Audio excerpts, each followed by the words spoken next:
find this fish and held him beside the boat, half out of water, half my hook fast in the corner of his mouth. He didn't fight. He didn't fight at all. He hung a grunting weight, battered and vulnerable and homely.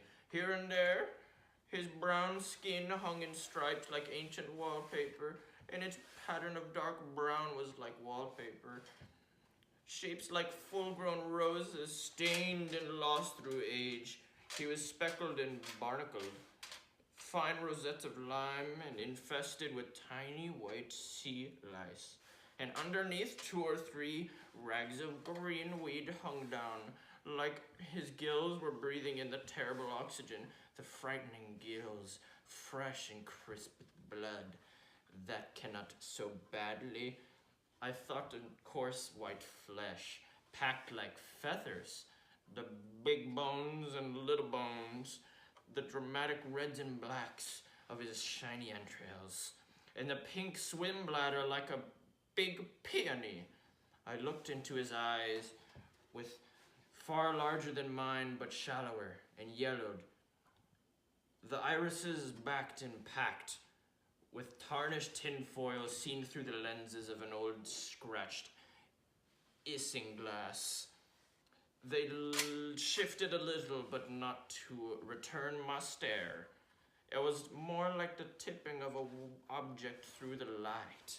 It admired his sullen face, the mechanism of his jaw, and then I saw from his lower lip, if you could call it a lip, grim, wet, and weapon-like, hung 5 old pieces of fishing line, or 4, and a wire leader, with the swivel still attached, and all 5 big hooks grown firmly in his mouth.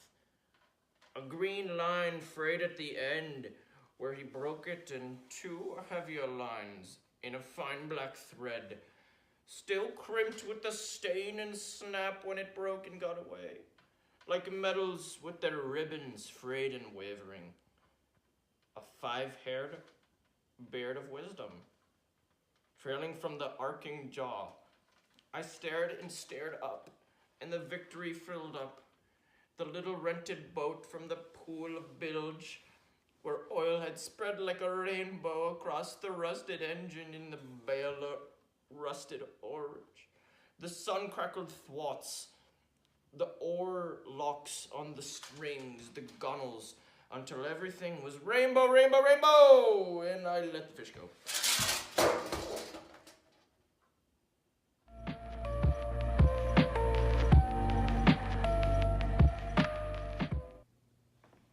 Oh, hey guys. Today we're going to analyze the poem The Fish by Queen Elizabeth Bishop. So we're going to use tip fast today, so come on in a little closer. Tip fast, of course, stands for title, paraphrase, figure devices, attitude, shifts, title, and theme. Let's get into it.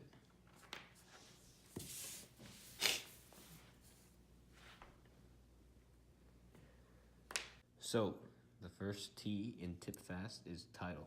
So the title is The Fish. So super descriptive, tells us everything about the poem. I'm not sure we even need to analyze it. Those jokey guys, I was making it funny. It doesn't tell us anything, except that it's about a fish.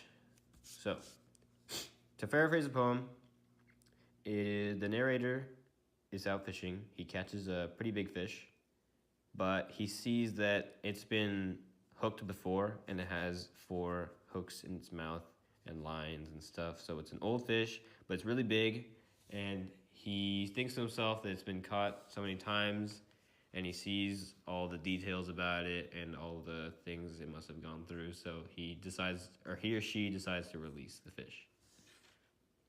Okay, so F, figurative devices. So the main figurative device throughout the entire poem is there's tons of imagery, because the narrator goes into full description of every aspect of the fish. So I'll show some of the best examples, but it runs throughout, since the whole thing is basically a description of the fish. So, like, his brown skin hung in strips like ancient wallpaper, and its patterns of darker brown was like wallpaper.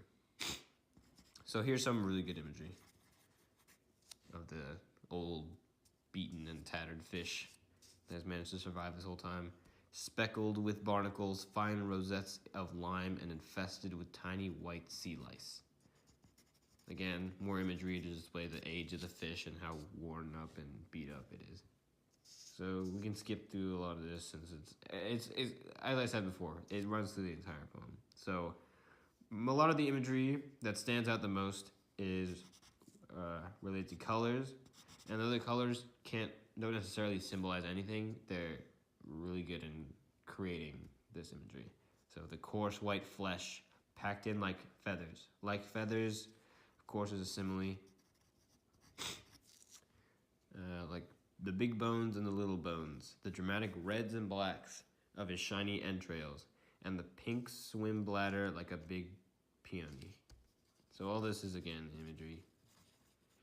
So we can skip through some of this.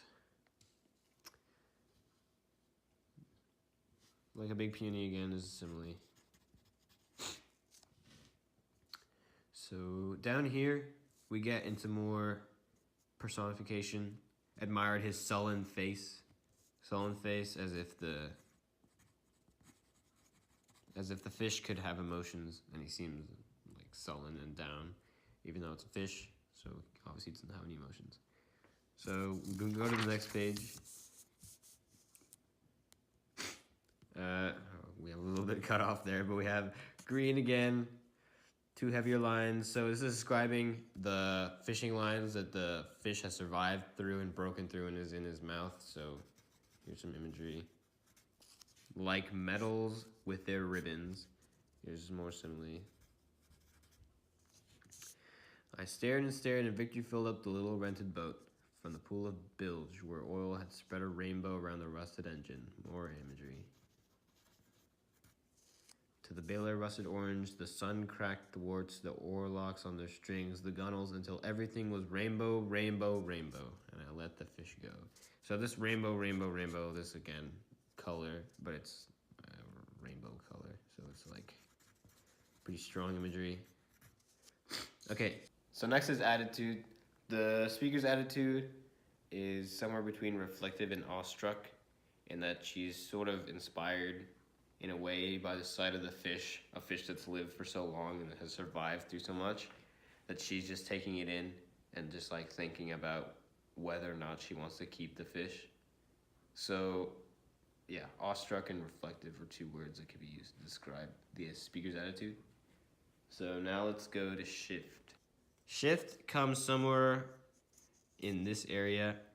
We're gonna say here where the and is, since it's a conjunction, so it's an easy place to put it. But the main idea here is that the speaker starts to think more about that she doesn't want to keep this fish, because as you can see with words like admired his sullen face, as before, it's just been sort of a general description of the fish and what they were looking at.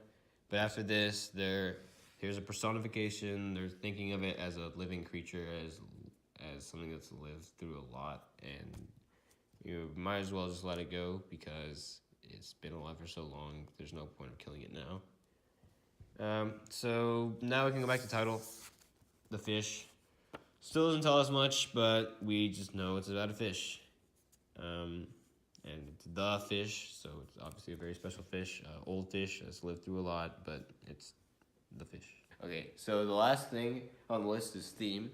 So the theme of this poem seems to be something about respect, because the big decision here is that the speaker decided to return the fish to the water, seeing as how it lived a super long time and it survived through so much that the speaker deemed it worthy of enough respect to not keep it and to return it to the water.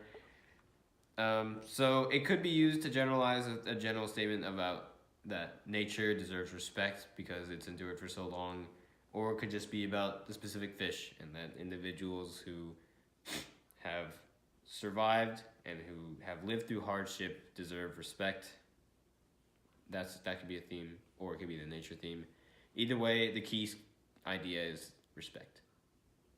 This has been Tip Fast with Sam. Hope you liked it.